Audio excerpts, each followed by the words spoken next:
दिया था। तारा बेड पर लेटकर रोने लगी और रोते हुए खुद से बोली, I just hate you B G Sharma, तारा's father. Just because of you I've lost everything and I really want you to get punished by God. Please God give me strength to get out of this situation. Please Durga माँ, आप मुझे सही रास्ता दिखाओ ताकि मैं बिना किसी को हर्ट किए इस सिचुएशन से बाहर निकल सकूं। आइए जानते हैं कौन है तारा और क्या है उसकी story. Tara Sharma, age 22, graduate and a job seeker. Friends के नाम पर कोई भी नहीं बिकॉज उसकी मम्मी को उसका फ्रेंड बनाना पसंद है, NHI ऐसा वो कहती हैं, पर हकीकत में उन्हें लगता है कि तारा अगर फ्रेंड्स बनाएगी तो वो बिगड़ जाएगी और अफेयर करके किसी के साथ भाग जाएगी।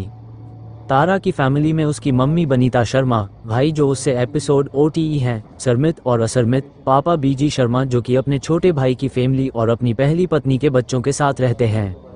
बनीता और बीजी की कभी बनी ही नहीं। बनीता की बुआ ने उसे बिना बताए बीजी, जो कि एक widowed man with 4 episode ILDREN 2 girls and 2 boys थे, से शादी करवा दी।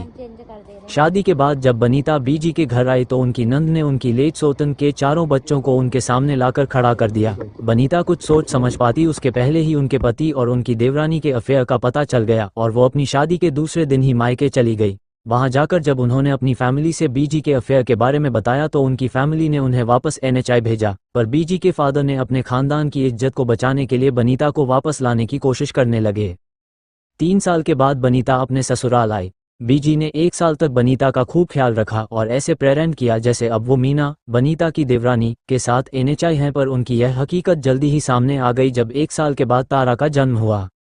तारा के जन्म लेते ही बीजी ने बनीता को अपने असली रंग दिखाने शुरू कर दिए। तारा के पैदा होने के दूसरे दिन जब बनीता हॉस्पिटल से घर आई तभी बीजी ने कहा, अब कहाँ भगोगी, देखो मैंने तुम्हारी इज्जत लूटकर बर्बाद कर दिया, अब तो तुम्हें सब कुछ जानते हुए, तकलीफ सहते हुए भी मेरे साथ ही रहना होगा। अपने पति की असलियत जानने के बाद बनीता ने समझदारी से काम लिया और 2 बेटे पैदा किया ताकि वो बीजी के प्रॉपर्टी में हिस्सा ले सके। किसी तरह तो बनीता ने अपने बच्चों की परवरिश शुरू की, पर जब तारा 8th स्टैंडर्ड में थी तभी उसकी तबीयत खराब होने लगी और बीजी ने उसका ट्रीटमेंट नहीं करवाया सो दैट बनीता मर जाए और बीजी मीना के साथ ओपनली अफेयर करके रह सके। बनीता के फादर ने उसे अपने घर बुला लिया और उसका ट्रीटमेंट करवाने लगे और इस बीच वो 12 साल की तारा जो कि 8th स्टैंडर्ड में पढ़ रही थी कब 20 साल की लड़की बन गई जो अपनी मां की गैरहाजिरी में न सिर्फ अपने भाइयों और पापा का ख्याल रखा बल्कि साथ ही साथ अपनी पढ़ाई भी पूरी की। वो मासूम सी तारा जो सर एपिसोड OL से आने के बाद अपनी मां के साथ खाने से लेकर रात को साथ सोने को अपने भाइयों से झगड़ा करती थी, वो तारा आज दिन भर की थकान की वजह से अकेले बिस्तर पर सो जाती है। वो लड़की जो कभी अंधेरे से इतना डरती थी कि अकेले बाथरूम तक नहीं जाती थी, वो लड़की आज बिना लाइट ऑफ किए सो नहीं पाती है। वो लड़की जो इतना हंसती थी कि उसकी हंसी पूरे घर को खुश कर दिया करती थी, आज बस रोती है, वो भी अकेले में छुपकर। एक दिन बीजी जब अपने सरकारी नौकरी से रिटायर हो गए तो वो बिना किसी को बताए अपने विलेज वाले घर रहने चले गए, मीना और उसके बच्चों के साथ रहने।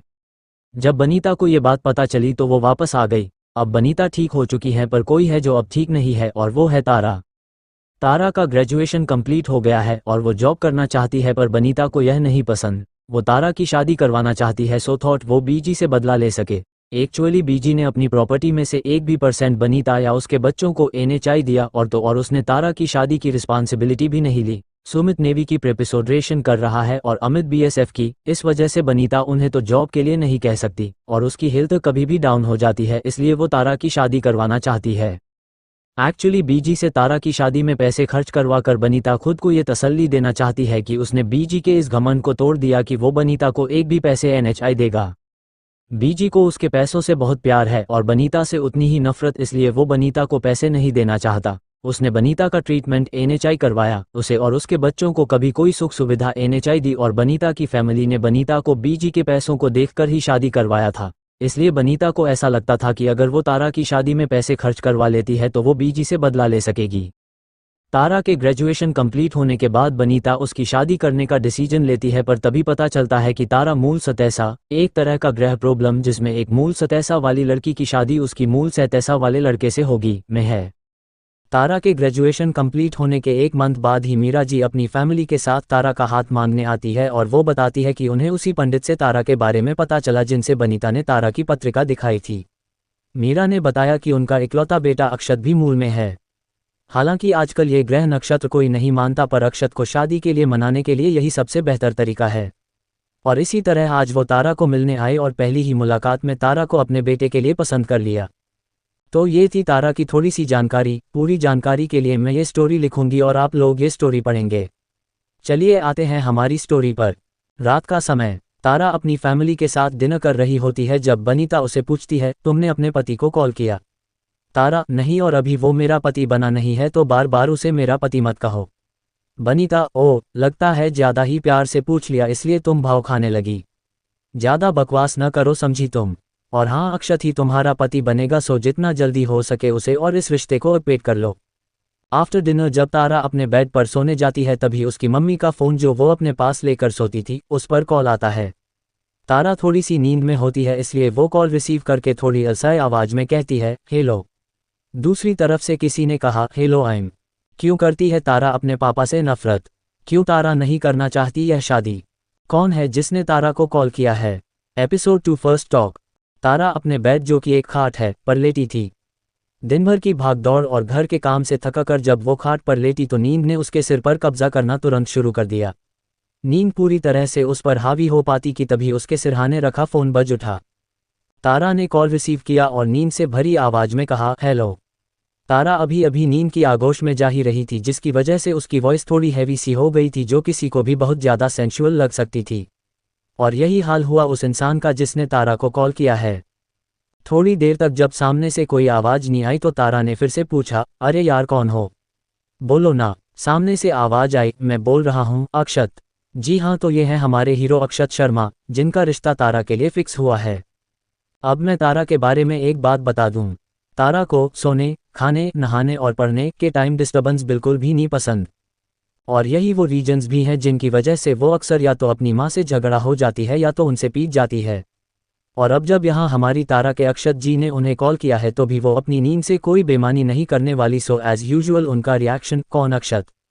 तारा के मुंह से अपने लिए ये सुनकर अक्षत को हैरानी हुई कि जिस लड़की को मुझसे शादी करनी है, जिसे लाइफ टाइम तक यही नाम नहीं भूलना होगा, वो पूछ रही है कि मैं कौन हूँ। तभी अक्षत ने भी अपनी ही स्टाइल में जवाब दिया, मैं तुम्हारा पति। पति, यह वर्ड मानो तारा ने किसी पोएम की तरह ही याद कर लिया था और जब भी कोई उसकी फेवरेट पोएम का नाम लेता तो वो सब कुछ भूल जाती। हाँ, मानते हैं कि तारा अपनी नींद से कोई बेईमानी नहीं करती थी बट नाउ कोई है जो तारा की लाइफ में सबसे इंपॉर्टेंट हो गया है तो कैसे न जागती वो। तारा ने कोई जवाब नहीं दिया तो अक्षत ने पूछा, हे आर यू देयर? तारा ने जब ये सुना तो वो बोली, हाँ मैं सुन रही हूँ। अक्षत, हम तो सो रही थी। तारा, हाँ। अक्षत, मॉम ने कहा कि कल तुम मुझसे मिलना चाहती हो। तारा अपने मन में, मैं मिलना चाहती हूँ और मुझे ही नहीं पता। तारा ये सब सोच ही रही थी कि उसके फ़ोन पर किसी का कॉल आने लगा। तारा ने जब देखा कि उसके फ़ोन पर मीरा जी नेम से फ़ोन आ रहा है तो उसने अक्षत से कहा, एक कॉल आ रहा है तो मैं बाद में बात करती हूँ। ऐसा बोलकर तारा ने अक्षत का कॉल कट नहीं किया और मीरा का कॉल रिसीव किया, हेलो नमस्ते आंटी। वहीं दूसरी ओर अक्षत तारा के इस तरह उसे इग्नोर करने और किसी दूसरे का कॉल रिसीव करने से खुद ही में चिढ़ गया कि उसने कितनी बार सोचा और तब जाकर कॉल करने की हिम्मत कर पाया वो। एंड जिसे उसकी इस मेहनत का फल देना चाहिए वो किसी और से बात कर रही है।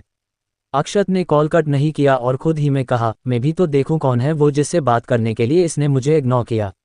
But wait, why the hell I'm having problem with this? I mean, who is she to me that I should get affected by her ignorance? But affected तो हो गया हूँ और शायद इसकी वजह है कि मेरा रिश्ता इससे फिक्स हुआ है। हाँ, यही बात है। अक्षत खुद को कितना भी क्यों न समझा ले पर हम जानते हैं न कि यह सब उसके दिल की वो गट फीलिंग है जो ये बता रही है कि तारा की इग्नोरेंस अक्षत को बुरी लगी। वहीं तारा के मुंह से नमस्ते सुनकर मीरा को जितनी खुशी हुई उतना ही दुख आंटी सुनकर हुआ। मीरा, बेटा जी आंटी न कहो। अब मैं तुम्हारे पति की माँ हूँ तो उस नाते तुम्हें मुझे माँ, मम्मी, मम्मा या फिर अपने पति की तरह ही मॉम कहो। तुम्हारा पति, यह सब लोग उस इंसान को तारा का पति बनाकर ही मानेंगे जिसे अब तक तारा ने देखा भी नहीं। पर कोई प्रॉब्लम नहीं है जी, हम किस काम के लिए हैं, अभी उसका जुगाड़ करवाते हैं। तारा ने मीरा जी से कहा, आई am sorry aunty if you feel bad about it but मुझे अपनी मम्मी के अलावा किसी को भी माँ कहना तो दूर, मैं अपनी माँ की जगह सोच भी नहीं सकती। मीरा जी को तारा के बारे में यह बात सुनकर बुरा नहीं लगा बल्कि उन्हें तो इस बात ये पता चला कि जो लड़की अपनी माँ को लेकर इतना पॉजिटिव है वो उनके बेटे के लिए क्या क्या करेगी। मीरा जी ने कहा, बेटा आपको सॉरी कहने की कोई ज़रूरत नहीं है, बल्कि मुझे तो ये जानकर अच्छा लगा कि तुम अपनी माँ को लेकर इतना सोचती हो। जब तुम माँ के लिए इतना कर सकती हो तो पति के लिए क्या क्या करोगी। और वैसे भी मुझे तुम्हारी ज़िंदगी में तुम्हारी माँ की जगह नहीं चाहिए बल्कि मैं अपनी एक जगह बनाऊंगी और तुम खुद से हमारे बीच का रिश्ता पक्का करो। तारा, थैंक्स आंटी। मीरा, अब जब मैंने तुम्हें समझा है तो क्या तुम भी मुझे समझोगी और मेरी एक छोटी सी बात मानोगी? तारा, जी आप कहो ना, अगर मेरे बस में हुआ तो जरूर करूंगी। मीरा जी, अक्षत अगर तुम्हें कॉल करे और कहे कि क्या तुम उससे मिलना चाहती हो तो प्लीज़ हाँ कह देना। तारा, जी। तारा ने ये जी सवाल पूछने के सेंस में कहा, पर मीरा जी को यह उसकी हामी लगी और उन्होंने तुरंत तारा से कहा, थैंक यू बेटा, अब मैं फ़ोन रखती हूँ। गुड नाइट, और हाँ, उसे हमारी इस बातचीत के बारे में मत बताना। मीरा जी ने फ़ोन रख दिया और तारा कंफ्यूज सी रह गई। वो फ़ोन को वापस बेड पर रखने वाली होती है कि उसमें अक्षत वो स्टिल ऑन कॉल था। ये देखकर तारा ने सोचा, क्या इन्होंने अब तक कॉल कर नहीं किया? वो ये सब सोच ही रही होती है कि तभी उसे अक्षत की वॉइस सुनाई देती है, हो गई तुम्हारी बात? तारा, हाँ। अक्षत, क्या मैं ये जान सकता हूँ कि ऐसा भी कौन था कि तुमने उससे बात करने के लिए अपने पति का कॉल डिनाइड किया? तारा, पहली बात तो मैं आपकी ही। तारा ये कह ही रही थी कि उसे मीरा जी की बात याद आ गई और वो चुप हो गई। तब अक्षत ने कहा, क्या हुआ बोलो भी। तारा, आप वो छोड़ो और ये बताओ कि आप ये खुद को मेरा पति क्यों कह रहे हो? अभी आप मेरे पति बने नहीं हैं। अक्षत ने बेख्याली में कहा, तो क्या हुआ, बन ही जाऊंगा ना। तारा ने अक्षत की बात सुनी तो उसे ऐसा लगा मानो फिर से उसका दिल अपनी स्पीड से दोगुना धड़क रहा है। तारा ने अपने दिल को शांत किया और बोली, मुझे नींद आ रही है। अक्षत, कल हमें मिलना चाहिए तो बोलो कब और कहाँ मिलोगी? तारा, जहां आपको सही लगे। अक्षत, लेमन चिली रेस्टोरेंट ठीक है। तारा, वो कहाँ है? अक्षत, वो तुम्हारे घर के पास ही है, क्या तुम्हें नहीं पता? तारा, नहीं। अक्षत, क्या सच में? तुम मुझे ये कह रही हो कि तुम अपने घर के सबसे नियरेस्ट रेस्टोरेंट के बारे में नहीं जानती? तारा अब अक्षत को क्या ही बताती कि वो तो अपनी कॉलोनी भी सही से नहीं घूमी है, तो फिर रेस्टोरेंट तो बहुत दूर की बात है। तारा ने बात को टालने के लिए कहा, मैं झारखंड मोड़ में आपका वेट करूंगी, आप मुझे वहां से पिक कर लेना। अक्षत, पर तारा, मुझे नींद आ रही है, take care and good night. इतना कहकर तारा ने कॉल कट किया और अपनी आंखें बंद कर ली। तारा के इस तरह बिहेव करने से अक्षत भी कंफ्यूज हो गया। आइए जानते हैं हमारे हीरो अक्षत शर्मा के बारे में। शर्मा टाइटल से यह वही शर्मा जी के बेटे लगते हैं जिसकी मिसाल दी जाती है कि शर्मा जी के बेटे ने ये कर लिया, वह कर लिया। Tears of Joy, tears of Joy. खैर, जोक्स अपार्ट, हमारे हीरो ऐसे नहीं हैं। ये पैदाइशी खुशकिस्मत रहे हैं जिन्हें अपने पेरेंट्स को खुश करने और उनके सपनों को पूरा करने के लिए कोई खास तौर पर मेहनत नहीं करनी पड़ी। Akshat Sharma, the CEO of Sharma, CORPORETION। Akshat को आप लकी ही कहोगे जब आप उसके बारे में जानोगे। जब अक्षत पैदा हुआ तो डॉक्टर ने साफ शब्दों में उसके पेरेंट्स को बता दिया कि अब वो कोई और बच्चा नहीं कर सकते। तो यहाँ से अक्षत कोई एक अकेला एपिसोड ILD होने का सारा बेनिफिट मिला। जैसे कि अकेला बच्चा होने पर अपने पेरेंट्स और दादा दादी के प्यार का इकलौता वारिस बना। अक्षत बचपन से ही स्टडी में काफ़ी अच्छा था जिसकी वजह से वो अपने टीचर्स, स्टूडेंट्स और पेरेंट्स का फेवरेट था। पोस्ट ग्रेजुएशन के बाद ही अपने डैड के कहने पर उसने कंपनी ज्वाइन कर ली। अपने डैड के बिजनेस को ज्वाइन करने से उसके पेरेंट्स को लगा कि अब अक्षत उनकी हर बात मानेगा, वो शादी भी उन्हीं के पसंद से करेगा। ऐसा नहीं है कि अक्षत की लाइफ में कोई लड़की है, बट उसके दिल में कोई है जिसका वो इंतजार कर रहा है और इसलिए उसे डर है कि वो अगर अपने पेरेंट्स के पसंद से शादी करेगा तो उसे वो नहीं मिलेगी जिसका वो इंतजार कर रहा है। बट पेरेंट्स के और दादा दादी की इमोशनल ब्लैकमेल से मजबूर होकर उसने उनके लाए रिश्ते को मंजूरी दे दी। हालांकि वो पहले नहीं मान रहा था, बट उसे ग्रहों की बात बोलकर मजबूर किया गया। अक्षत को ग्रहों से कोई लेना देना नहीं है, बट उसने सोचा कि वो लड़की से मिलकर उसे रिजेक्ट करने का बहाना ढूंढ ही लेगा और इसलिए उसने हाँ बोलकर लड़की से मिलना डिसाइड किया। अब तो उसे लड़की से मिलकर ही पता चलेगा कि वो उसे रिजेक्ट करेगा या फिर। इन द स्टोरी, अक्षत तारा के बारे में सोच ही रहा होता है कि उसे एक नंबर से फोटो सेंड होता है और जब वो फोटो देखता है तो देखता ही रह जाता है। अक्षत के दिल में कौन है? कौन है जिसने अक्षत को मैसेज किया है? किसकी फोटो देख रहा है Akshat? Episode 3 first meet. Next morning, Tara अपने सपने में देख रही है कि तारा अक्षत से मिलने आई है, जहां अक्षत ने उसे देखते ही शादी के लिए हाँ कह दिया।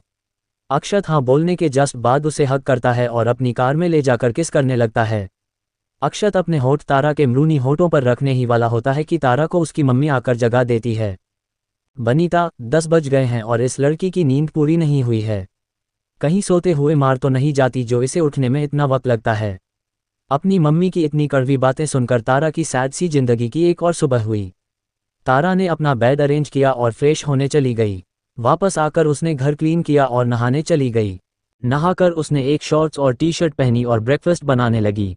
सबके साथ जब वो ब्रेकफास्ट कर रही होती है तभी बनीता उसे कहती है, तुम्हें कहीं जाना है आज? तारा, मुझे तो कोई काम नहीं है तो मैं कहाँ जाऊंगी, बनीता उस पर चिल्लाते हुए कहती है, तुम कैसे संभालोगी अपना घर? हाँ, तुम इतनी बड़ी बात भूल गई कि आज तुम्हें अक्षत से मिलने जाना है। तारा को अक्षत का नाम सुनकर रात वाली सारी बातें याद आ जाती हैं। वो बोली, हाँ याद आया, मैं ब्रेकफास्ट के बाद जा रही हूँ। बनीता, अरे तुम पागल हो क्या? घर से खाकर क्यों जाओगी? वहाँ जाओ और जाकर देखो कि तुम्हारा पति तुम्हें क्या खिलाता है। तारा, पर मुझे भूख। बनीता, बस अब जाओ और रेडी होकर आओ। रूम में जो कपड़े बेड पर रखे हैं वही पहनना, बिना किसी सवाल के रेडी होकर आओ। तारा अपने हैंड वॉश करती है और रेडी होने चली जाती है।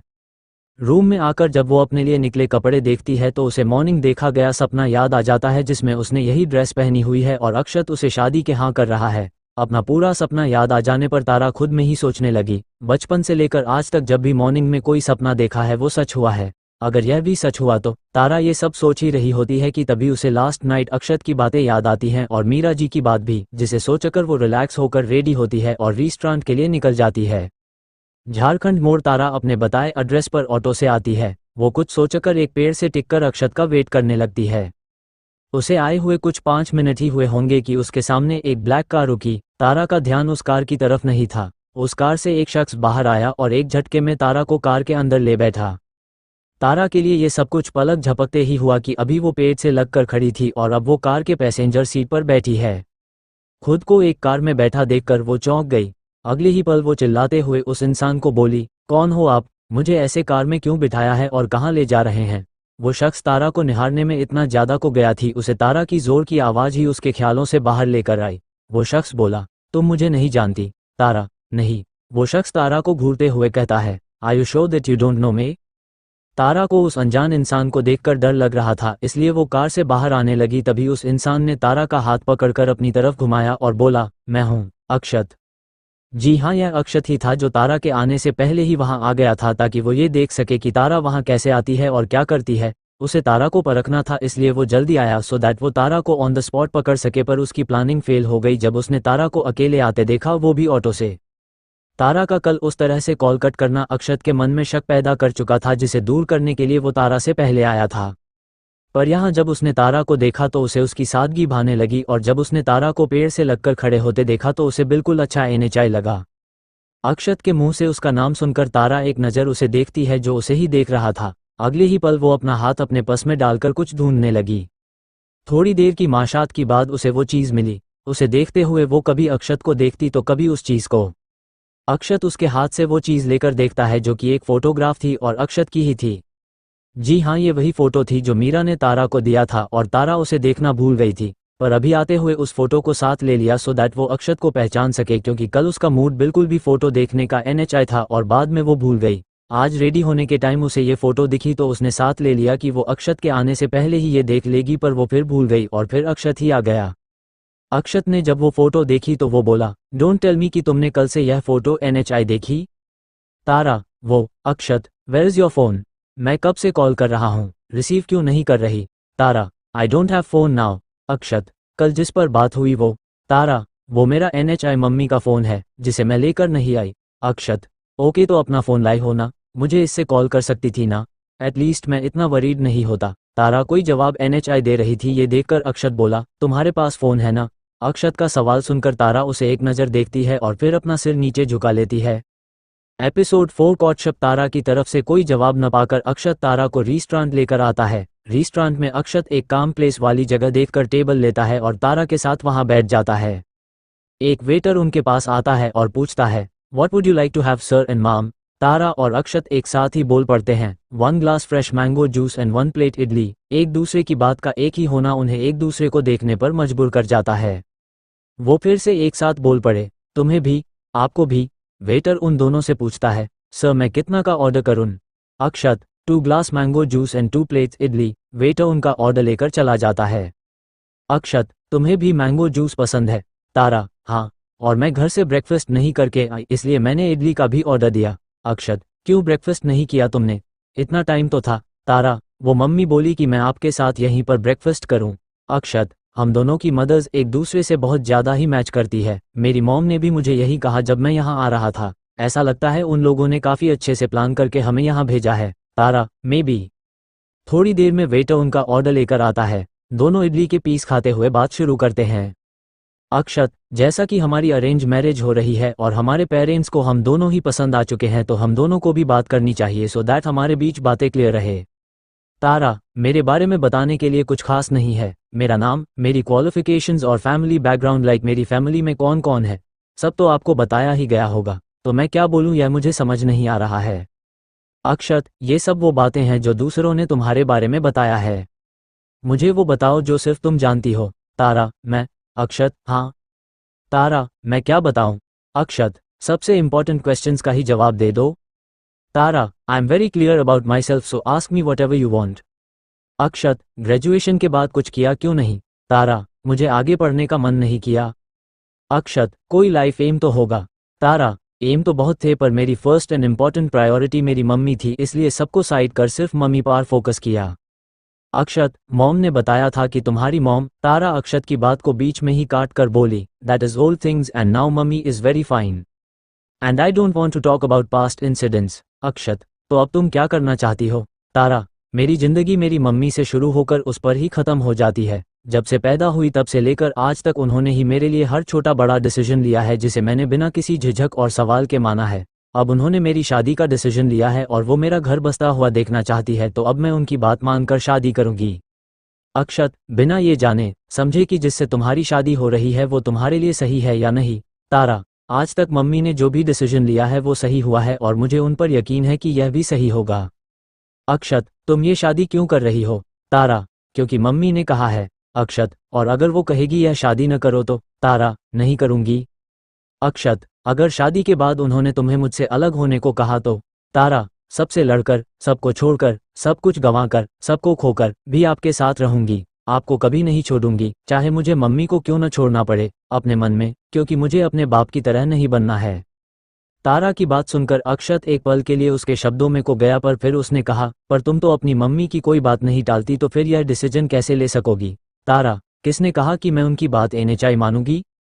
तारा अपने मन में सोचती है, मेरी मम्मी की मैरिड लाइफ इसलिए खराब हुई क्योंकि पापा ने कभी मम्मी का साथ नहीं दिया, उसे हमेशा हर मोड़ पर अकेला छोड़ दिया, पर मैं अपनी मैरिड लाइफ बहुत अच्छे से बनाकर और संभाल कर रखूंगी। हमेशा अपने हस्बैंड और उसके परिवार को जोड़कर रखूंगी जिससे मुझ पर कभी ये दाग न लगे कि मैं एक ऐसे इंसान की बेटी हूं जिसने न अपनी पत्नी को खुश रखा न कभी परिवार को संभाल कर रखा, जिससे कोई मुझे यह न कह सके कि मैं अपने पापा की तरह ही हूं। मुझे नफरत है इस ख्याल से भी कि मैं उसकी तरह हूं।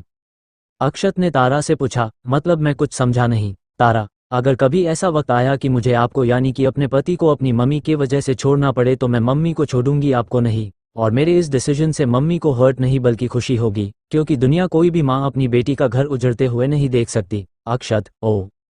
अक्षत के पास अब ज्यादा कुछ नहीं था पूछने को, पर तभी उसे रात को तारा का उसे इग्नोर करना याद आ गया और अक्षत एक अनजाने गुस्से से भर गया। उसने तारा से स्ट्रिक्ट वॉइस में पूछा, तुम किसी के साथ कोई रिलेशन? अक्षत अपनी बात पूरी कर पाता उससे पहले ही तारा ने कहा, मेरी जिंदगी में मेरे पापा और भाइयों के बाद आप ही कोई मर्द हैं जिसके साथ मैं हूँ। अब जाकर अक्षत रिलैक्स हुआ। अक्षत को तारा की बातें इम्प्रेस कर रही थी। अक्षत ने कहा, तुम्हें मेरे बारे में कुछ भी पूछना है तो पूछ सकती हो। तारा, आपकी मॉम ने कहा कि आप शादी नहीं करना चाहते। आप शादी नहीं करना चाहते या मुझसे नहीं? अक्षत, मैं किसी से भी शादी नहीं करना चाहता। तारा, आपकी कोई? अक्षत, नहीं, कोई नहीं, मेरी जिंदगी में कोई नहीं है। I am a one woman man, मेरी लाइफ में मेरी वाइफ ही मेरी सब कुछ होगी। अक्षत की बातें तारा के दिल के तार को छेड़ रही थी। तारा, आपकी अपनी वाइफ से क्या एक्सपेक्शंस हैं? अक्षत अपने मन में, वो मेरी वाइफ होगी और सिर्फ मेरी होगी। उसकी जिंदगी में मैं ही सब कुछ रहूंगा। मैं सबसे इम्पोर्टेंट, मैं ही फर्स्ट प्रायोरिटी, मैं ही शुरुआत और मैं ही एंड। तारा, आपने जवाब नहीं दिया।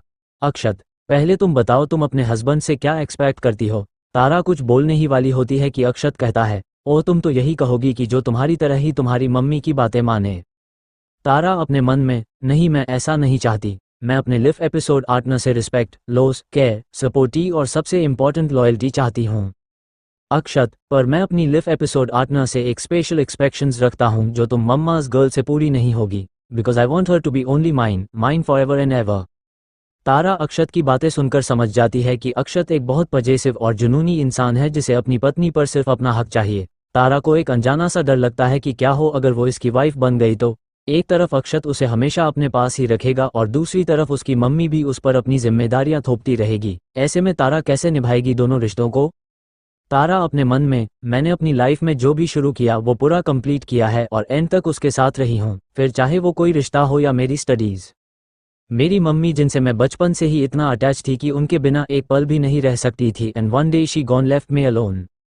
मैं उनके बिना नहीं रह सकती थी क्योंकि कभी दूर नहीं रही थी, पर मम्मी ने कहा कि वो जल्दी ही वापस आ जाएंगी। दिन गुजर कर सप्ताह में, सप्ताह महीनों में, महीने सालों में बदल गए और 7 साल बाद वो वापस आई। और जब वो वापस आए तो न वो मेरी मम्मी थी ना मैं उनकी बेटी। वो सुमित और अमित, मेरे छोटे भाई की मम्मी बनकर आई थी, जिनके हक के लिए वो अपने हस्बैंड से लड़ रही थी। और मैं अपने सो कॉल्ड बाप की वो बेटी बनकर रह गई थी मम्मी की नज़रों में, जिससे वो पापा के किए गए हर गलती का बदला ले सकती थी। पापा ने मुझे ये बोलकर छोड़ दिया कि मैं मम्मी की बेटी हूँ, उन्होंने मुझे पैदा किया है और मैं पापा के लिए मर चुकी हूँ क्योंकि मैं मम्मी का साथ देती हूँ। मेरी मम्मी सही है, उन्हें अपने हस्बैंड से लड़कर अपना हक लेना ही चाहिए, इसलिए मैं उनका साथ देती हूँ। पर मेरी मम्मी के लिए एक बोझ हूँ जो उनके हस्बैंड ने उनके ऊपर डाल दिया। मैं उन लोगों के लिए एक दूसरे को नीचा दिखाने का जरिया हूँ। मैं अपने पेरेंट्स के जैसे नहीं बनूंगी। मैं जिससे भी शादी करूंगी उसका ख्याल अपने दिल की तरह ही रखूंगी, जिसे सबसे बचा कर रखा है, जिसे हट होने से बचाऊंगी, जिसे सबसे संभाल कर रखूंगी, जिसे हमेशा सेफ रखूंगी, जिसे मैं वो सारा प्यार दूंगी जो मैंने अब तक अपने दिल में बचा कर रखा है। तारा अपने ख्यालों में उलझी हुई थी कि तभी उसे अक्षत की आवाज़ आई। तारा, जैसा कि अब तुम जान गई हो कि मैं तुम्हें अपनी ड्रीम वाइफ के रूप में नहीं पाता हूं। तो अक्षत की बातें सुनकर तारा बोली, मैं समझ गई, आपको इतना झिझकने की कोई ज़रूरत नहीं है। ठीक है, फिर मैं चलती हूँ। आप ये शादी नहीं करना चाहते हैं, सबको बता दीजिएगा। तारा अपना पज उठाने लगी तो अक्षत ने कहा, वेट, मैंने ऐसा तो नहीं कहा कि तुम चली जाओ।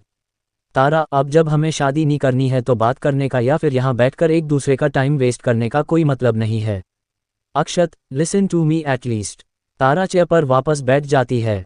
अक्षत आगे कहता है, मेरी फैमिली को बहुत समझाया था बट फिर भी वो मेरा रिश्ता पक्का कर आए और अब उन्हें समझाने का कोई मतलब ही नहीं बनता है, इसलिए मैं सोच रहा था कि अगर तुम। अक्षत अपनी बात कहते हुए रुक जाता है, पर तारा को उसकी अधूरी बात भी समझ आ जाती है। वो कहती है, नो, आप जैसा कह रहे हैं मैं ऐसा कुछ नहीं कर सकती। अक्षत, तुम कर सकती हो प्लीज़। तारा, आप मेरी बात समझें, मैं कुछ नहीं कर सकती। मम्मी को न कहना मेरे लिए इम्पॉसिबल है। वो, अक्षत, तुम ना नहीं कह सकती, मैं भी ना नहीं कह सकता और फैमिलीज ने हम दोनों की शादी फिक्स कर दी है। ऐसे में बस एक ही रास्ता है। ऐसा कहकर वो तारा को देखने लगा। तारा ने पूछा, कौन सा? अक्षत, हम शादी के लिए हाँ कर देते हैं। तारा चौंकते हुए, क्या? पर आप तो मुझसे शादी नहीं करना चाहते हैं ना? अक्षत, हाँ। तारा, फिर यह शादी? अक्षत, हम अपनी फैमिलीज को कहेंगे कि हम एक दूसरे से शादी करने के लिए रेडी हैं और एक दूसरे को समझने के लिए थोड़ा टाइम चाहते हैं। यू नो कॉर्टशिप, हम अपने कॉर्टशिप पीरियड के दौरान उन्हें कोई ना कोई रीजन देकर ये रिश्ता तोड़ देंगे। अक्षत की बातें सुनकर तारा बोली, मैं मम्मी से कोई झूठ नहीं कहूंगी।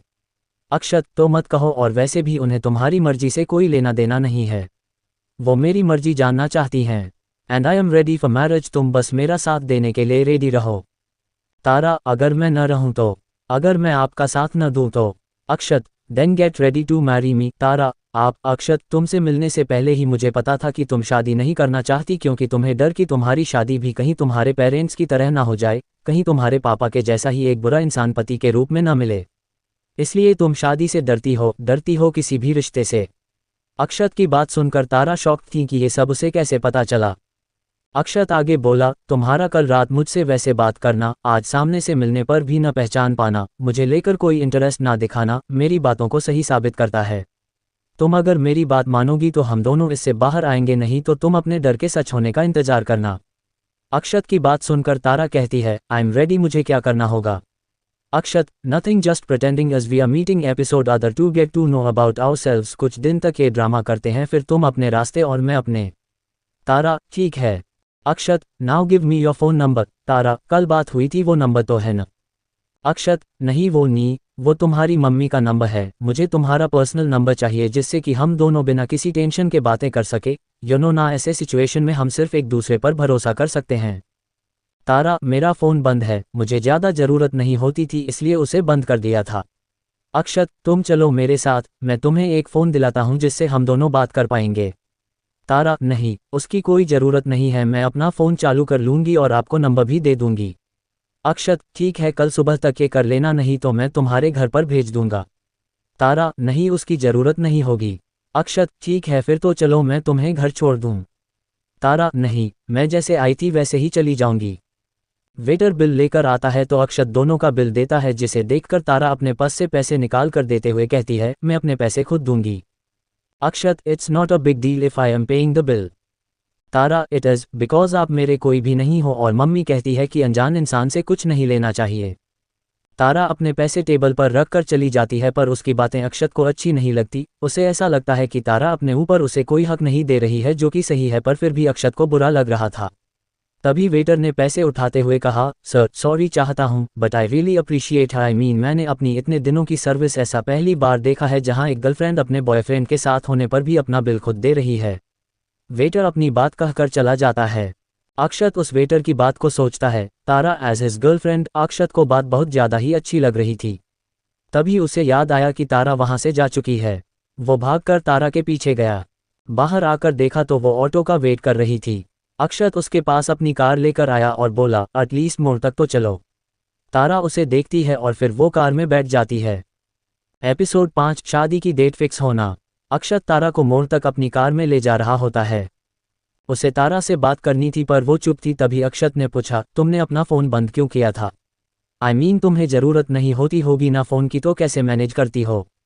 तारा, कैसी ज़रूरत? मेरी ग्रेजुएशन की पढ़ाई हो रही थी, तब मुझे नोट्स और एग्ज़ाम्स के लिए फ़ोन की ज़रूरत थी, बट आफ्टर कमिंग रिजल्ट मुझे फ़ोन की कोई ज़रूरत नहीं हुई। अक्षत, हाँ वो तो ठीक है, but friends and all, I mean Tara, I don't have friends, और जहाँ तक बात है फैमिली की, तो मेरे भाई और मम्मी तो साथ ही हैं। तो तारा की बातें अक्षत को कुछ समझाना चाहती थी, पर अभी अक्षत वो समझ नहीं पा रहा था। अक्षत ने कहा, इसका मतलब जस्ट बिकॉज मी तुम अपना फ़ोन वापस ऑन कर रही हो? तारा, हम। तारा देखती है कि मोड़ आ गया है तो वो कार रोकने को कहती है। कार से बाहर आकर तारा अक्षत को कहती है, thanks for dropping me here Akshat, it's okay, please let me know when you arrive episode your house. Tara, hmm. दोपहर 2 बजे तारा अपने घर आए, उसने कपड़े चेंज किए और सोने चली गई। 1 घंटे बाद उसे बनीता जगाती है। तारा नींद से भरी आंखों से उससे पूछती है, क्या हुआ? बनीता उसे एक थप्पड़ लगाते हुए कहती है, तुम इतनी लापरवाह कैसे हो सकती हो?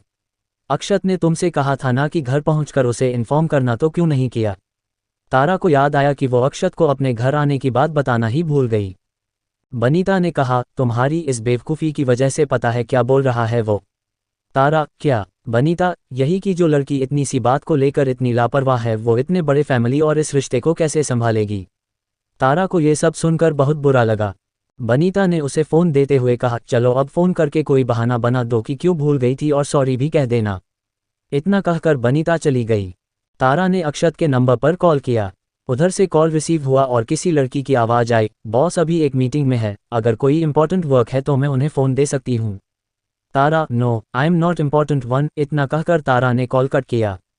वहीं अक्षत के ऑफिस में अक्षत जब मीटिंग से फ्री हुआ तो उसकी सेक्रेटरी ने उसे फ़ोन देते हुए कहा, बॉस अभी किसी की कॉल आई थी, मैंने पूछा कोई इंपॉर्टेंट वर्क है तो सामने से किसी ने कहा underscore no I am not important one. Akshat, okay Jenny, मैं देखता हूँ।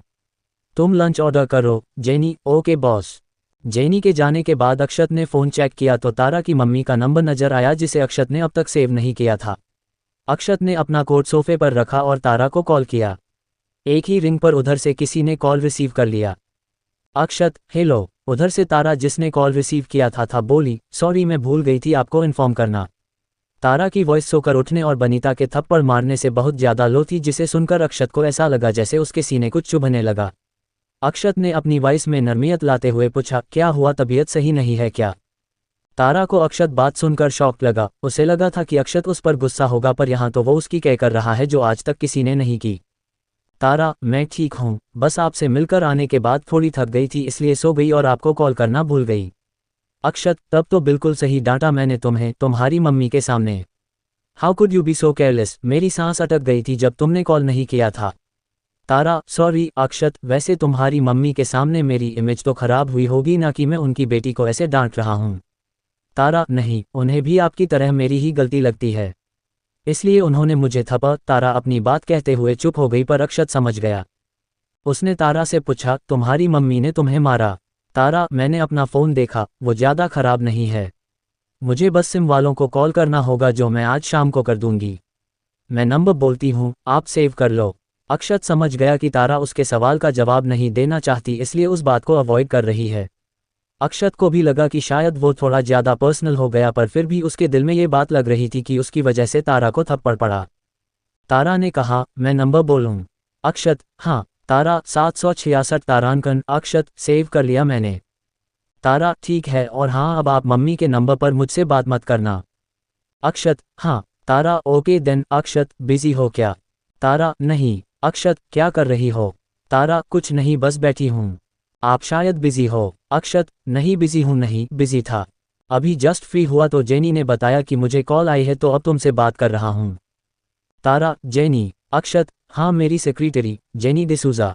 मैं मीटिंग में था तो उसने ही तुमसे बात की थी। इनफैक्ट तुम ये नाम याद रखना, अगर कभी मैं बिजी रहा तो उससे ही बात होगी, बट उसे हमारे बीच की कोई बात ना बताना।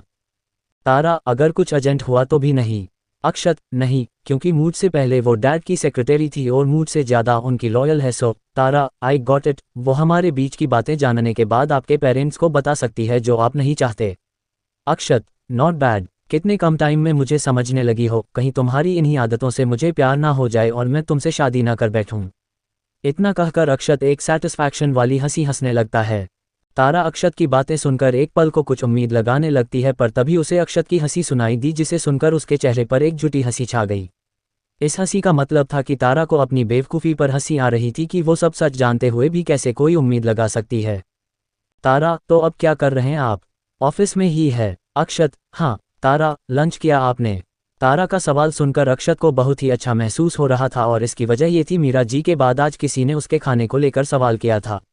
उसकी केयर की। अक्षत, नहीं, जेनी को ऑर्डर करने को कहा है। तारा, क्या? अक्षत, आई डोंट नो, वो जो भी करेगी मैं खा लूँगा। जेनी को मेरे खाने के बारे जानकारी है तो वो देख लेती है। तारा, ओके देन आप लंच करो, मैं भी अपना फ़ोन ऑन करवाती हूँ। अक्षत, ठीक है, मुझे कॉल करना। Tara, I am not sure that I will be able to call you because मेरी फैमिली में मैं किसी को भी अपने फ़ोन के ऑन करने के बारे में नहीं बताने वाली हूँ। सो आप भी मुझे तभी कॉल नहीं, आप मुझे तभी मैसेज करना जब ज़रूरत हो, और इस नंबर पर कॉल करना बंद कर दीजिए। अक्षत, ऑक, आई विल नॉट। अक्षत की बात पूरी होने से पहले ही तारा बोली, okay bye, take care, good evening, किसी का कॉल आ रहा है, मैं मम्मी को फ़ोन देने जा रही हूँ तो आप कॉल रखो, कल की तरह मत करना। इतना कहकर तारा कॉल कट कर देती है। इधर अक्षत उसकी कही हर बात को सुनकर स्माइल करने लगा कि कैसे तारा ने उसके खाने की फिक्र की, और कॉल कट करने से पहले उसे बाय, टेक केयर कहा और इवनिंग विश किया। अक्षत के चेहरे पर तारा की इस इनोसेंट बिहेवियर ने एक स्माइल छोड़ी और दिल में एक स्पेशल प्लेस के लिए जगह ढूंढ ली, जिसके बारे में अक्षत को कुछ भी पता नहीं चला। इसी तरह शाम भी ढल गई और रात आ गई। तारा डिनर रेडी करने के बाद जब अपनी मम्मी और भाइयों को खाने पर बुलाने गई तो उसे उनकी बातें सुनाई दी, जो कुछ इस तरह से थी, इस लड़की के लक्षण देखकर हमें जल्द से जल्द इसकी शादी करवा देनी चाहिए सो दैट हमारा इससे पीछा छूटे, वरना अपने बाप की तरह ही हमारे ऊपर कलंक बनकर रह जाएगी। और वैसे भी उम्र निकली जा रही है इसकी, जल्दी से शादी करवाना ही सही होगा। अपनी मम्मी की बातें सुनकर तारा का दिल रोने लगा। वो वॉशरूम में जाकर रोने लगी। रोकर उसने अपना चेहरा साफ किया और बाहर आकर सबको डिनर करवाने लगी। उसने थोड़ा बहुत खाना खाया और रूम में अपना खाट लगाने लगी। आधी रात तकरीबन 1 बजे तारा के सिरहाने रखा उसकी मम्मी का फ़ोन रिंग करने लगा। तारा नींद के आलस में फ़ोन बार बार काटने लगी, पर शायद कॉल करने वाला ठीक था या तो उसे इमरजेंसी थी जिसकी वजह से वो भी कॉल करे ही जा रहा था। तारा जब इरिटेट हो गई तो कॉल रिसीव करके गुस्से में कहा, कौन है जिसने मेरी नींद हराम करने की कसम खा रखी है? दूसरी तरफ से आवाज़ आई, तुम्हारा पति। ये आवाज़ सुनकर तारा की नींद पूरी तरह से गायब हो गई। उसने एक बार स्क्रीन की तरफ देखा और अक्षत का नंबर देख तारा हैरान हो गई। उसने फ़ोन कान पर लगाया और बोली, आपने इतनी रात को कॉल किया, क्या हुआ? दूसरी तरफ से अक्षत गुस्से में बोला, तुम जैसी बेवकूफ़ लड़की पर भरोसा करना ही मेरी सबसे बड़ी गलती थी। तुम्हारा फ़ोन कहाँ है? तारा, वो तो मेरे बैग में है। अक्षत, मैंने तुम्हें कितने मैसेज किए, कितने कॉल्स किए, तुमने देखा क्यों नहीं? तारा, इतनी रात को मैं जगराता नहीं कर रही हूँ, जागी रहूँगी। और ऐसी कौन सी बात हो गई कि आपको इस वक्त कॉल करना पड़ गया? तारा की बातें सुनकर अक्षत जो पहले से ही गुस्से में था वो भड़क गया और वो बोला, हमारी शादी की डेट फिक्स्ड हो गई है। एपिसोड 6, एक दूसरे को समझना। उसने फ़ोन कान पर लगाया और बोली, आपने इतनी रात को कॉल किया, क्या हुआ? दूसरी तरफ से अक्षत गुस्से में बोला, तुम जैसी बेवकूफ़ लड़की पर भरोसा करना ही मेरी सबसे बड़ी गलती थी। तुम्हारा फ़ोन कहाँ है? तारा, वो तो मेरे बैग में है। अक्षत, मैंने तुम्हें कितने मैसेज किए, कितने कॉल्स किए, तुमने देखा क्यों नहीं? तारा, इतनी रात को मैं जगराता नहीं कर रही हूँ, जागी रहूंगी। और ऐसी कौन सी बात हो गई कि आपको इस वक्त कॉल करना पड़ गया? तारा की बातें सुनकर अक्षत, जो पहले से ही गुस्से में था, वो भड़क गया और वो बोला, हमारी शादी की डेट फिक्स्ड हो गई है। अक्षत की बात सुनकर तारा हैरान हो गई। उसने अक्षत से कहा, आप क्या बोल रहे हो? अगर ऐसा है तो मुझे क्यों नहीं पता? मुझे तो किसी ने कुछ नहीं बताया। अक्षत, बताया तो मुझे भी नहीं, पर मैं जानता हूँ।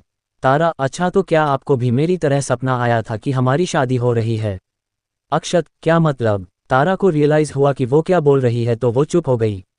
अक्षत ने देखा कि तारा कोई जवाब नहीं दे रही है, तो वो बोला, अरे यार, तुम कहाँ खो जाती हो?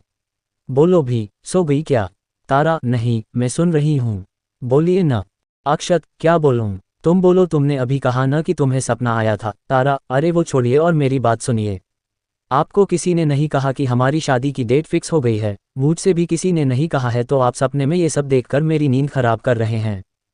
अक्षत, मुझे कोई सपना नहीं आया था, पर मुझे पता है और शायद कल तुम्हें भी पता चल जाएगा। तारा, अच्छा, और वो कैसे? अक्षत तारा को बताता है कि जब वो रात में डिनर के बाद नाइट वॉक पर जा रहा था, तभी उसे मीरा जी और दादी की बातें सुनाई दी। फ्लैशबैक। अक्षत अक्सर डिनर के बाद नाइट वॉक करता है। He is very health conscious about him. हमेशा की तरह ही वो आज भी जब नाइट वॉक पर जा रहा होता है तो उसे मीरा जी की आवाज़ सुनाई देती है, जो दादी से कह रही थी, माँ जी, बनीता जी ने कहा है कि आज अक्षत ने सामने से उन्हें फ़ोन किया था, ये जानने के लिए कि क्या तारा सही से घर पहुंच गई। दादी, क्या ये सच है बहू? मीरा जी, हाँ माँ, अब सुनिए ना, जो लड़का कभी खुद का भी चीक से ध्यान नहीं देता था, वो आज एक अनजान लड़की की फिक्र कर रहा है। दादी, अनजान कहकर तारा को हम लोगों से पराया ना करो बहू। तारा इस घर की बहू और अक्षत की पत्नी है। मीरा जी, आपके मुंह में दही शक्कर। माँ जी, बस आपके ये वचन सच हो जाएं। दादी, होंगे बहू, जरूर होंगे, पर इसके लिए तुम्हें जल्द से जल्द उनकी शादी करवानी होगी। मीरा जी, मुझे तो पता ही था माँ जी कि मेरे आशु को मेरी पसंद जरूर भाएगी, इसलिए मैंने कल ही पंडित जी से बात करके शादी की डेट फिक्स कर ली। दादी, पर बेटा, हमें एक बार अक्षत से बात करनी चाहिए। मीरा जी, हाँ, तो मैं कब मना कर रही हूँ? कल बनीता जी को शादी की डेट फिक्स होने वाली बात बताकर सारी रस्में और रिवाज का दिन भी फिक्स कर लूँ, फिर कल रात में आशु से बात करती हूँ। वो वैसे भी अब मना नहीं कर सकता, क्योंकि उसने ही हमसे हमारी पसंद पर हामी भरी थी और अब वो मुकर नहीं सकता। दादी, अब जैसा शिव चाहें। बस मेरा पोता खुश रहे और मैं जल्दी से परदादी बन जाऊं तो समझूंगी कि यह जन्म सिद्ध हो गया। Flashback and. अक्षत की बातें सुनकर तारा बोली, आपकी बातें सुनकर मुझे लगता है कि हमारा मिलना बस एक फॉर्मेलिटी थी जिसका कोई मतलब नहीं है, क्योंकि हमारी फैमिलीज ने पहले ही सब डिसाइड कर लिया है। अक्षत, यस, मुझे भी यही लगता है, तभी तो तुमसे मेरी मुलाकात के बारे मॉम ने एक बार भी नहीं पूछा। क्या तुम्हारी मम्मी ने तुमसे कुछ पूछा था? तारा, नहीं। अक्षत, हाँ, वो क्यों कुछ पूछेंगी? उन्होंने कितने अच्छे से मेरी बातों को सही तरीके से पेश किया और शादी की डेट फिक्स करवा दी।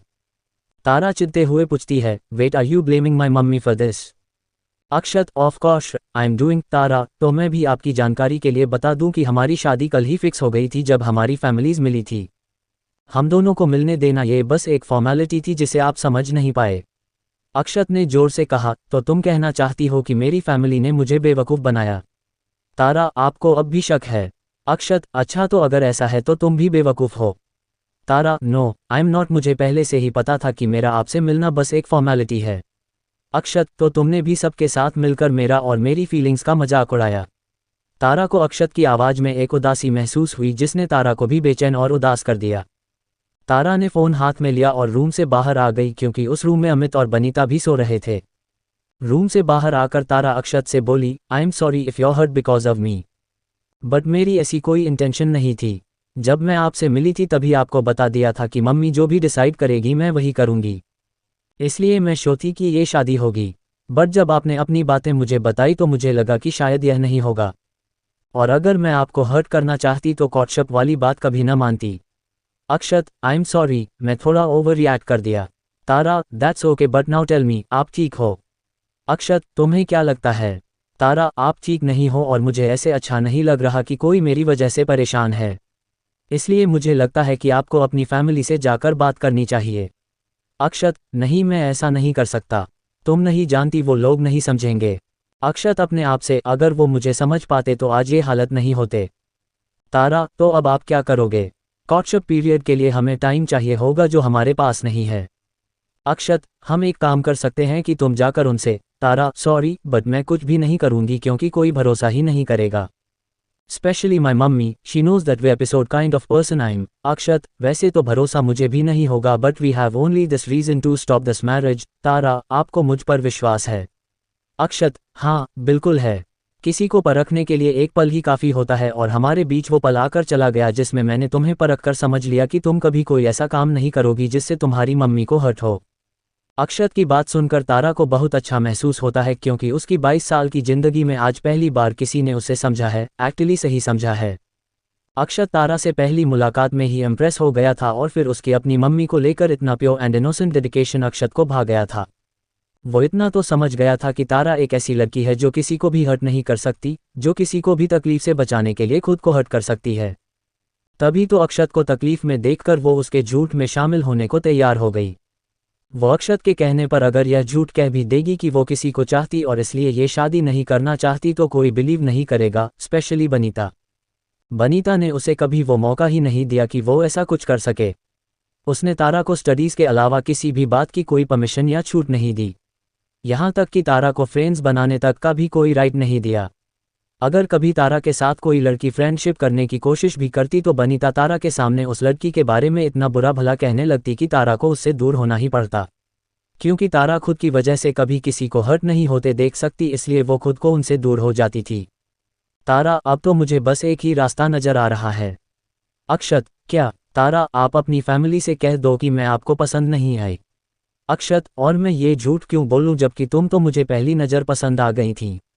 तारा बेख्याली में बोल गई, तो मुझसे शादी क्यों नहीं कर लेते आप? अक्षत, ये भी ठीक सवाल है।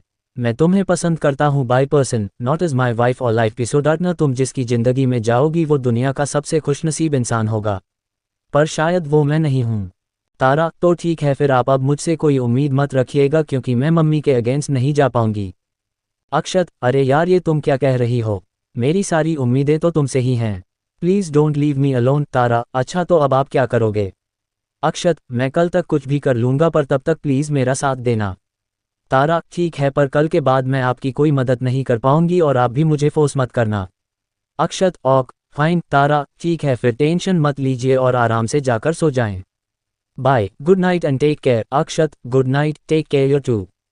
एपिसोड 7 दहेज में आपकी बेटी का सारा प्यार और समर्पण अपने बेटे के लिए मांगती हूँ।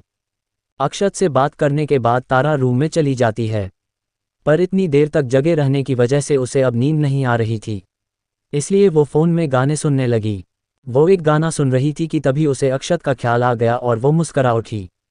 वो तुरंत अपने स्टडी टेबल से अपना बैग लेती है और उसमें से अपना फ़ोन निकालती है। वो फ़ोन की स्क्रीन ऑन करती है तो उसमें ढेर सारे कॉल्स और मैसेजेस जो अक्षत ने किए थे। तारा फ़ोन लेकर अपने बिस्तर पर आती है और फिर उसमें एक शॉर्ट सॉन्ग वीडियो अक्षत को सेंड करती है। अक्षत को वीडियो सेंड करने के बाद तारा अपना फ़ोन फिर से साइलेंट करके बैग में रख देती है और सोने चली जाती है। वहीं दूसरी तरफ अक्षत का कमरा। अक्षत जो कि कल के बारे में सोच रहा था कि तभी उसके फ़ोन पर एक मैसेज पॉपअप होता है। जब वो मैसेज चेक करता है तो ये तारा के पर्सनल नंबर से आया हुआ एक वीडियो था जिसमें एक सॉन्ग प्ले हो रहा था। इस वीडियो में हीरोइन हीरो के आगे पीछे घूमते हुए गाती है। भला कौन है वो? हमें भी बताओ। ये तस्वीर उसकी, हमें भी दिखाओ। ये किस्से सभी को सुनाते नहीं हैं, मगर दोस्तों से छुपाते नहीं हैं। छुपाते नहीं हैं। तेरे दर्द दिल की दवा हम करेंगे। ना कुछ कर सके तो दुआ हम करेंगे। ना कुछ कर सके तो दुआ हम करेंगे। दुआ हम करेंगे। तड़प कर आएगी वो, तुझे मिल जाएगी। तेरी महबूबा, तेरी महबूबा, तेरी महबूबा, तेरी महबूबा, तेरी महबूबा, तेरी महबूबा। इस वीडियो के नीचे तारा का एक मैसेज था जिसमें लिखा था, मैं आपकी दोस्त तो नहीं हूं पर फिर दिल से आपके लिए दुआ करूंगी कि आपको आपका सुकून, आपका प्यार, आपकी महबूबा मिल जाए। जानती हूँ ये मैसेज देखकर मुझे कॉल करना चाहेंगे पर मत करना क्योंकि मैंने अपना फ़ोन वापस साइलेंट करके बैग में रख दिया है। शुभरात्रि। अब से मैं ऐसे ही कुछ बातों को डिटेल्स में लिख दिया करूंगी। The first brief details here greater than few details in brief underscore. Tara जिस रूम में सोती है उस रूम में 2 बेड हैं जो कि साथ ही लगे हुए हैं, जिन पर बनीता और अमित सोते हैं। वैसे तो उस बेड पर 2 लोग और सो सके इतना स्पेस रहता है पर तारा को बेड की किनारे साइड सोने की आदत है। बीच में सोने से उसे सफिकेशन होती है, इसलिए वो लकड़ी के खाट पर सोती है। नेक्स्ट मॉर्निंग तारा अपने गार्डन में फ्लावर्स को पानी दे रही थी कि तभी वहां बनीता आए और बोली, तुम अब तक रेडी नहीं हुई। तुम्हारी सास और ससुर आते ही होंगे। तारा, पर वो लोग आज क्यों आ रहे हैं? बनीता, तुम्हारा मुंह देखने के लिए। मिल गया जवाब, अब जाओ और जाकर रेडी हो जाओ क्योंकि उनके चाय नाश्ते का अरेंजमेंट भी तुम्हें ही देखना होगा। सुमित और अमित अपने इंटरनल एग्जाम के लिए कॉलेज गए हैं। तारा, ठीक है मम्मी, जाती हूँ। तारा रेडी होकर हॉल में सभी चीज़ों को अरेंज करने लगती है, तभी घर का मैं दूर का डोरबेल बजता है। तारा जाकर दूर ओपन करती है तो देखती है कि सामने मीरा जी अपने हस्बैंड सरीन के साथ खड़ी थी। तारा ने उनका पैर छूकर आशीर्वाद लिया और उन्हें अंदर हॉल में ले आए। तभी बनीता जी वहां आए और उन लोगों से मिली। बनीता जी ने तारा से कहा, अपनी सास को चाय दो। तारा मीरा जी और सरीन जी को चाय देती है। चाय की एक घुट पीकर मीरा जी बनीता जी से कहती हैं, बस अब बहुत चाय पी लिया आपके घर में आपकी बेटी के हाथों से, अब तो अपनी बहू के हाथ से अपने घर में चाय पीऊंगी। बनीता जी, मैं कुछ समझी नहीं। मीरा जी, अब तो शादी की तैयारी शुरू कर दीजिए। आप कहा था ना कि जितनी जल्दी हो सके आपकी बेटी को अपनी बहू बनाकर ले जाऊंगी, तो सुनिए आज शादी की तारीख पक्की करके आई हूँ। आज से ठीक 20 दिन बाद तारा हमारे घर में होगी और आपका ये घर सूना पड़ा होगा। मीरा जी की बात सुनकर एक तरफ बनीता जी को बहुत खुशी हुई, पर दूसरी तरफ उन्हें शादी की तैयारियां और खर्चों को लेकर बहुत ज़्यादा टेंशन हो गई। वैसे तो बनीता जी ने सोच रखा था कि तारा के ससुराल से जो भी डिमांड होगी उसे वो जरूर पूरा करेगी, इसलिए नहीं कि उन्हें अपनी इकलौती बेटी की शादी की खुशी है, पर इसलिए ताकि वो बीजी को नीचा दिखा सके, उसे इंसल्ट कर सके कि वो अपनी दूसरी बीवी से इकलौती बेटी की शादी का भी खर्चा न उठा सके और सारी दुनिया उन पर थू करे। ठीक वैसे ही उनकी इंसल्ट हो जैसे कि अब तक बनीता की बेइज्जती होती आई है। पर मेरा सवाल ये है कि क्या सच में इसमें सिर्फ बीजी की इंसल्ट होगी? तो इसका जवाब है नहीं, इसमें उसकी इंसल्ट बाद में होगी, पहले तमाशा बनेगा हमारी तारा का। उसे लाइफ टाइम ये सब सुनना होगा कि उसके पेरेंट्स उसकी ज़िंदगी की एक आखिरी खुशी भी उसे खुशी खुशी नहीं दे सके। यहाँ भी उन्होंने अपने रिश्ते की बुरी परछाई की छांव लगा ही दी, जो तारा के लिए जेठ महीने की धूप की तरह ही है, जो तारा को जलाएगी भी बहुत और उसे उस जलन से बचने का कोई ऑप्शन नहीं होगा, उसे जलना होगा। बनीता जी को कहीं खोया हुआ देखकर मीरा जी अपनी जगह से उठी और बनीता जी के पास बैठ गई। उन्होंने बनीता जी का हाथ अपने हाथ में लेकर कहा, हम जानते हैं कि आप क्या सोच रही हैं। मीरा जी बात सुनकर बनीता जी उन्हें देखने लगी। मीरा, मैं जानती हूं कि मेरी कोई बेटी नहीं है, बल्कि है तो सिर्फ एक बेटा, पर फिर भी मुझे एक लड़की की शादी में हो रही सभी बातों के बारे में पता है। मैंने अपनी इकलौती नंद की शादी करवाई थी, इसलिए मुझे आपकी सिचुएशन का अंदाजा हो गया। पर मैं आपसे, आपके घर से सिर्फ अपने आंसू की खुशियां लेने आई हूं, जो मेरे लिए बेशकीमती है, जिसकी कोई कीमत नहीं लगाई जा सकती। मैं दहेज में आपकी बेटी का सारा प्यार और समर्पण अपने बेटे के लिए मांगती हूँ। बोलिए, दे सकेंगी ये दहेज मुझे? बनीता जी, जो अब तक इस बात के लिए परेशान थी कि वो अक्षत की फैमिली को दहेज कैसे दे पाएगी, अब मीरा जी की बातें सुनकर रिलैक्स हो गई। तभी सरीन ने कहा, समधन जी, आपको शादी की डेट से कोई प्रॉब्लम तो नहीं है ना? बनीता, नहीं, मुझे सब सही लग रहा है। सरीन जी, तो ठीक है, फिर हम शादी के कार्ड्स छपवा देते हैं। बनीता, जी बिल्कुल।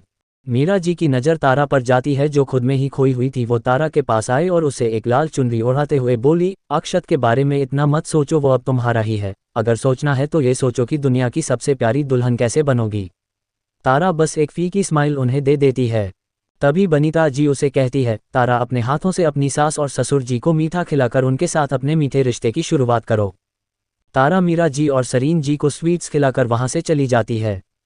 रूम में आकर वो अपना फ़ोन निकालती है और किसी को कॉल करने लगती है। Episode 8 planning. रूम में आकर तारा अक्षत को कॉल करने लगी, पर अक्षत ने कॉल रिसीव नहीं किया। वो अनकाउंटेबल कॉल्स एंड मैसेजेस करती है, पर अक्षत किसी का जवाब नहीं देता। वो एक और बार कॉल करने का सोचती है, तभी उसे रूम में किसी की आने की आहट सुनाई देती है और वो अपना फ़ोन तुरंत छुपा देती है।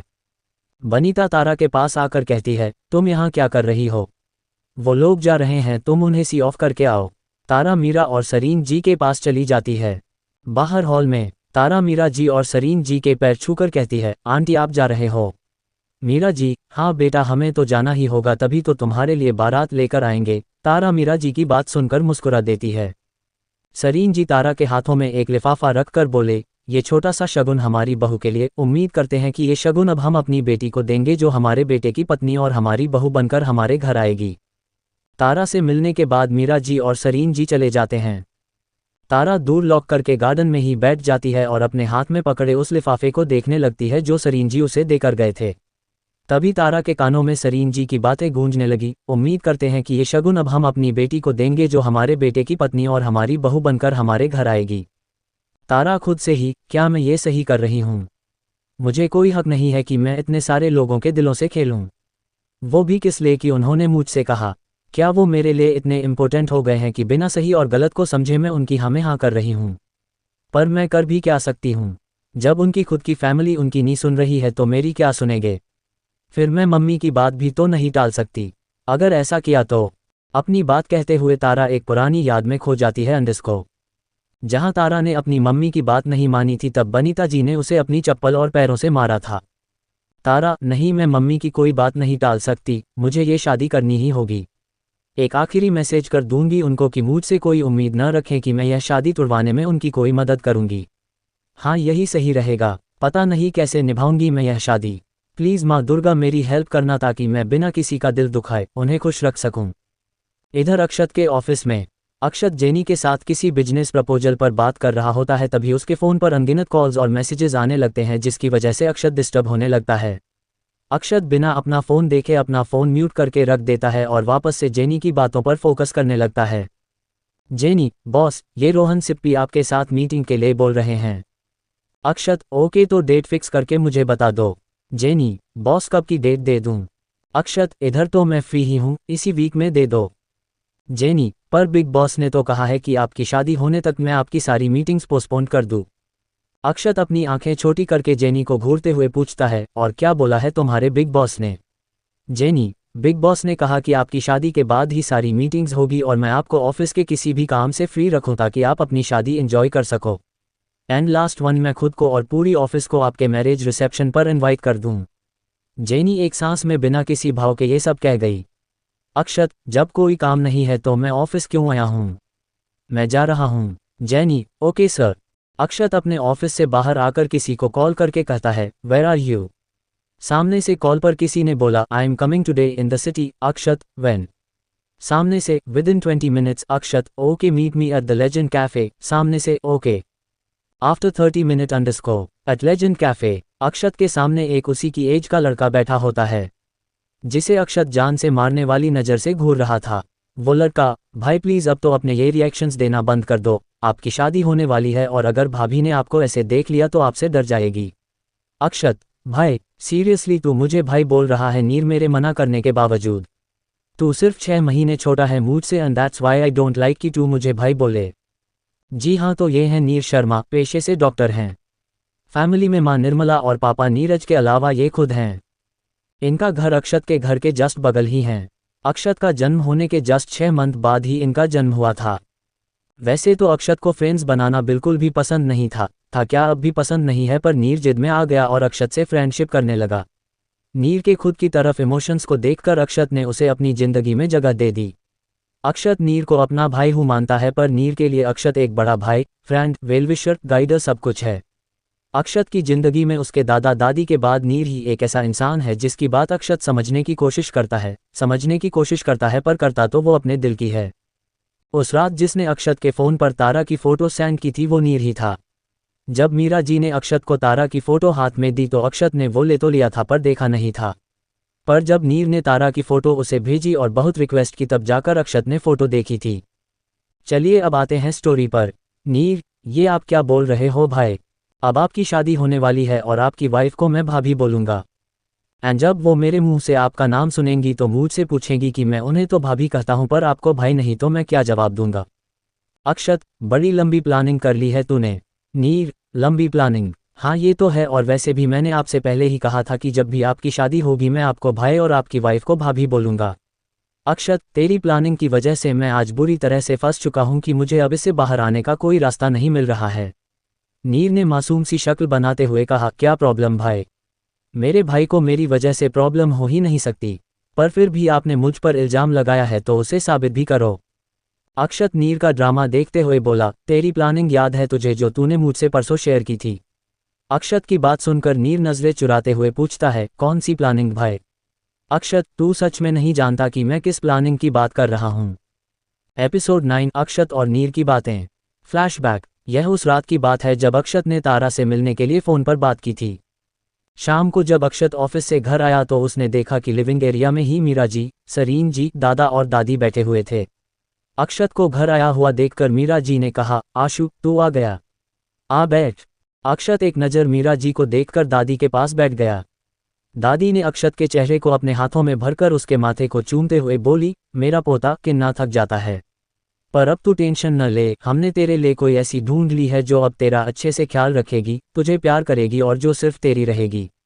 अक्षत, जो दादी की बातें बहुत ध्यान से सुन रहा था, वो अचानक बोल गया, क्या सच में वो सिर्फ मेरी होगी? अक्षत का सवाल सुनकर सभी लोग एक दूसरे को देखने लगे। तभी दादाजी बोले, हाँ बिल्कुल। दादाजी की बात सुनकर अक्षत को एहसास हुआ कि वो सबके साथ बैठा है। मीरा जी ने एक फ़ोटो अक्षत के हाथ में देते हुए कहा, ये उस लड़की की फ़ोटो है जिससे आज हम मिलकर तेरा रिश्ता पक्का करके आए हैं। तू भी देख ले, और हाँ, वो कल ही तुझसे मिलना चाहती है तो ये ले उसका फ़ोन नंबर, बात करके देख ले कब कहाँ और कैसे मिलना है। मीरा जी की बात सुनकर अक्षत गुस्से में बोला, आप लोग मिल आए ना तो मुझे मिलने की बात क्यों कर रहे हैं? मुझे नहीं मिलना किसी से।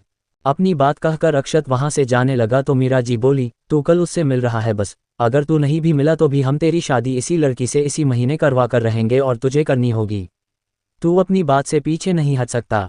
मीरा जी की बात सुनकर अक्षत ने वो फोटो और फ़ोन नंबर लिया और अपने रूम में चला गया। अक्षत के जाने के बाद जब मीरा जी अपनी जगह पर बैठने लगी तो उन्होंने देखा कि 3 जोड़ी आंखें उन्हें घूर रही हैं।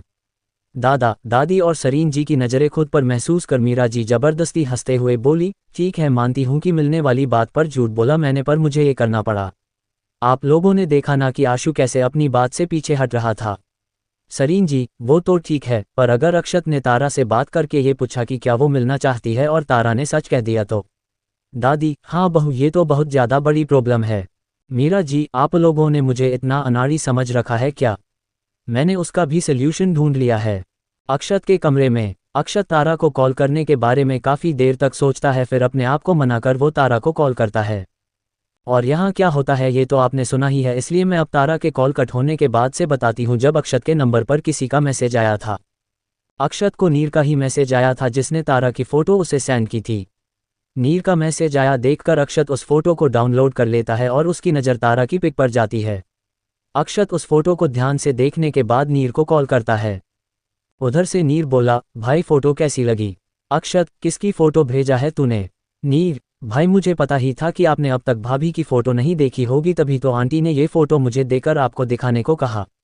अक्षत, और तुझे क्या लगता है कि मैं फ़ोटो देखकर शादी के लिए हाँ कर दूंगा? नीर, क्या पता हाँ कर ही दो।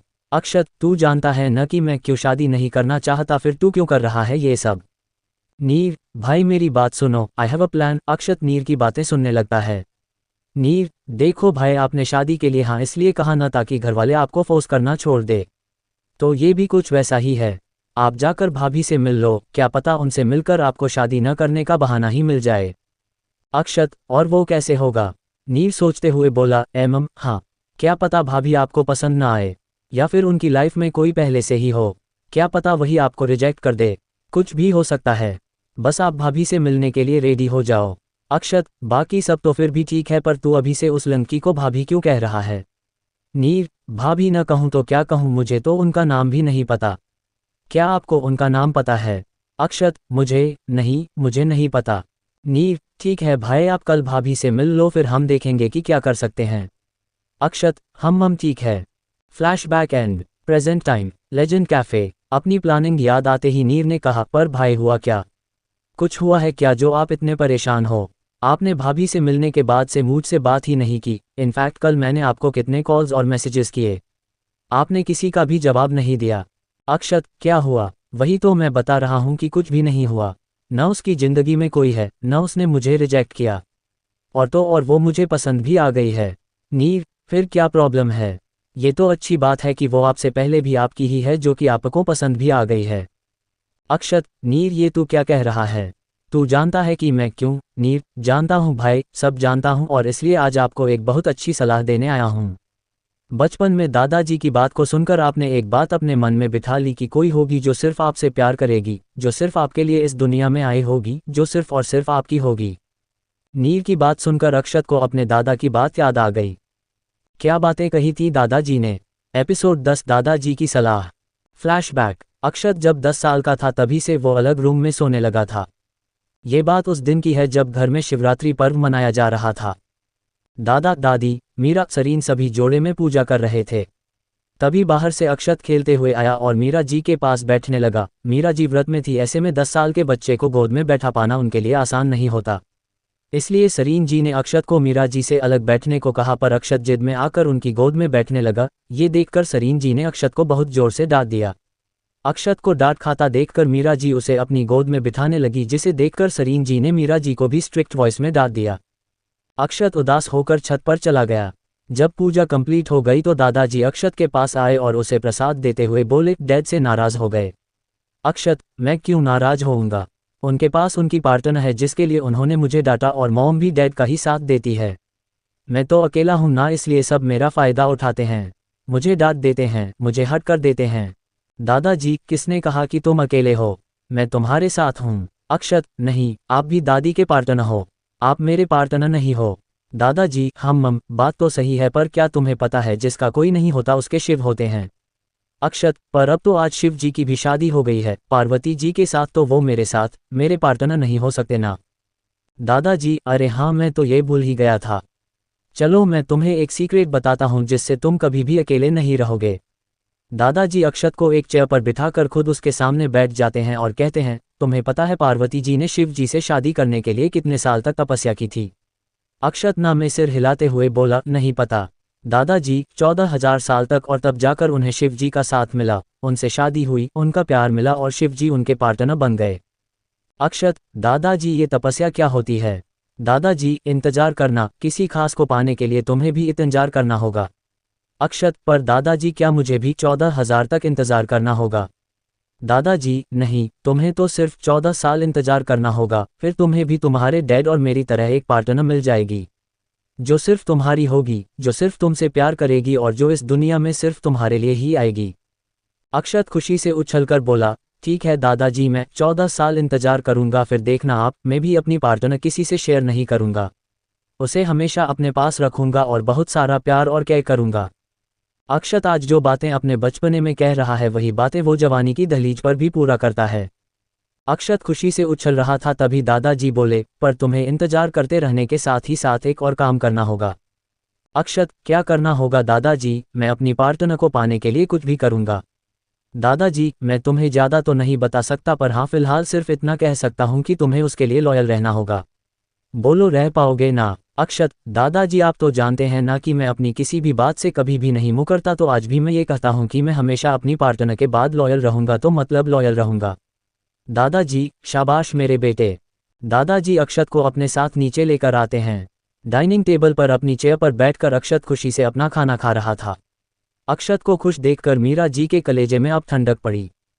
सरीन जी ने अक्षत से कहा, अक्षत, सॉरी बेटा, मुझे तुम्हें वैसे नहीं डांट देना चाहिए था, पर तुम जानते हो ना कि मैं तुम्हारी मोम को तकलीफ में नहीं देख सकता।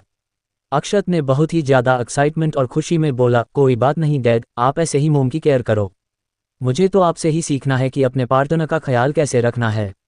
आखिर मुझे भी तो अपनी पार्टनर कैसे संभालना है ये सब सीखना होगा ना। मैं आपसे अपसेट नहीं हूँ। अच्छा डैड, मेरा खाना हो गया, अब मैं अपने रूम में जा रहा हूँ। अक्षत के जाने के बाद मीरा जी ने दादाजी पूछा, पिताजी यह सब? दादाजी, फिक्र मत करो बहू, मैंने तो बस उसके दिल में बढ़ रही नाराजगी को ख़त्म करने की कोशिश की है। सरीन जी, वो तो ठीक है पिताजी, पर आप जानते हैं ना कि अक्षत आपकी हर बात को कितना सीरियसली लेता है।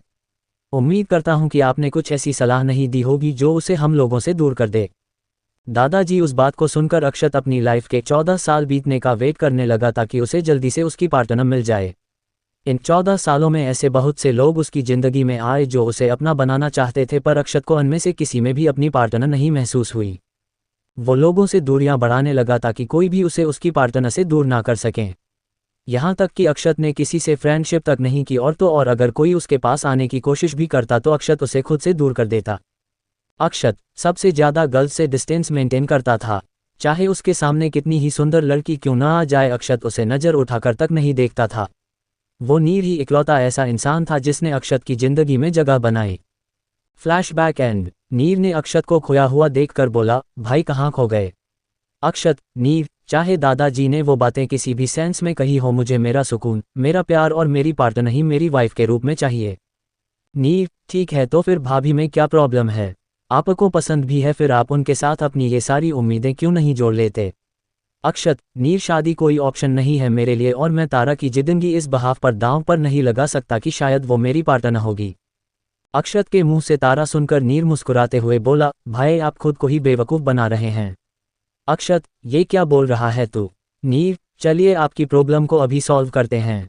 आप 2 मिनट्स तक अपनी आंखें बंद रखो। अक्षत, यह कोई खेल खेलने का टाइम नहीं है नीर।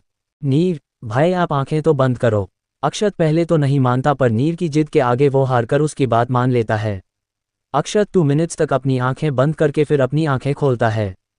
नीर, भाई सच बोलना, किसका चेहरा दिखाई दिया? किसकी आवाज़ सुनाई दी? किसके बारे में आपके दिल ने सोचा? किसका ख्याल आया आपको? अक्षत ने बस एक शब्द कहा जिसे सुनकर नीर की स्माइल और बढ़ गई। अक्षत ने अपनी खोई हुई आवाज़ में कहा, तारा। नीर, अब भी आपको लगता है कि आपको तारा से शादी करने के डिसीजन पर सोचने की ज़रूरत है? अक्षत ने जब नीर के मुंह से तारा का नाम सुना तो वो नाराज़गी भरी आवाज़ में बोला, क्या नाम लिया तूने? नीर, तारा, जो अभी आपने बताया। अक्षत, पर तू क्यों नाम से बुला रहा है? नीर, भाई उस दिन मैंने क्या कहा था कि मुझे आपकी होने वाली वाइफ का नाम नहीं पता है, इसलिए मैं उन्हें भाभी कह रहा हूँ। पर अब तो मुझे उनका नाम पता है और आप उनसे शादी करने को लेकर कन्फ्यूज़ हो तो मैंने उनका नाम लेकर सही किया ना। जब उनका आपसे कोई रिश्ता ही नहीं है तो मैं कोई रिश्ता क्यों बनाऊं? नीर की बातें सुनकर अक्षत को बिल्कुल भी अच्छा नहीं लगा और वो गुस्से में बोला, पर अब तक उसे इतनी रिस्पेक्ट दे रहा था तू और अब अचानक से नाम लेकर बोल रहा है। नीर, पर भाई एक अनजान लड़की को भाभी कहने से तो बेहतर नाम लेकर ही बुलाना सही होगा ना। अक्षत ने गुस्से में जोर से कहा, अनजान नहीं है वो, तू उसे भाभी ही बोलेगा। नीर, पर किस रिश्ते से? अक्षत, मेरी बीवी होने के रिश्ते से वो तेरी भाभी है, इसलिए अब से उसका नाम मत लेना। नीर, पर आप तो शादी नहीं। अक्षत, करूंगा, तारा से ही शादी करूंगा, फिर चाहे वो मेरी पार्टनर हो या ना हो। नीर, और इन फ्यूचर अगर आपको लगा कि शायद भाभी आपकी पार्टनर है एंड अगर किसी और में आपको अपना पार्टनर मिल गया तो क्या आप भाभी को छोड़ दोगे? नीर के सवाल पर अक्षत खामोश रह गया, जिसे देखकर नीर ने कहा, अभी आपकी ही बातों से पता चला कि वो कितनी ज़्यादा सीधी हैं और आप उनकी इनोसेंट होने का फ़ायदा उठाना चाहते हैं। ज़्यादा नहीं तो कम से कम इतना ही सोचिए कि जब उनकी मोम उनसे दूर थी तब भी वो उनकी बात को अपनी ज़िंदगी में नहीं भूली। वो चाहती तो कर लेती एक दो अफेयर, कोई भी रोक नहीं सकता था उन्हें, पर वो अपनी मम्मी के लिए लॉयल थी, इसलिए उनके साथ न होने के बाद भी भाभी ने अपनी मम्मी की बातों को सर आंखों पर रखा। आप ही सोचिए भाई, जो लड़की अपनी मम्मी की इतनी लॉयल है वो अपने हस्बैंड की कितनी लॉयल होगी।